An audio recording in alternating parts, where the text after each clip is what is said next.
Yesterday afternoon in Horry County, one person was taken to the hospital after a tree fell onto their vehicle outside the Chestnut Hill restaurant. Horry County Fire Rescue responded to the business located on North Kings Highway. Crews spent the afternoon working to repair the damaged lines that were brought down by the tree.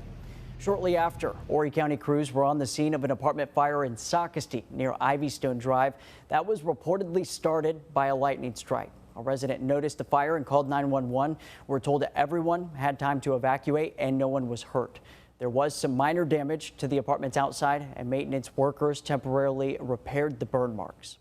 Surfside Beach fire crews say the storms yesterday kept them busy. They say they responded to 6 calls for lightning strikes.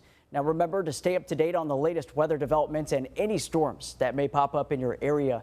You can download the free ABC 15 weather app. It's available right now on both Apple and Google Play stores.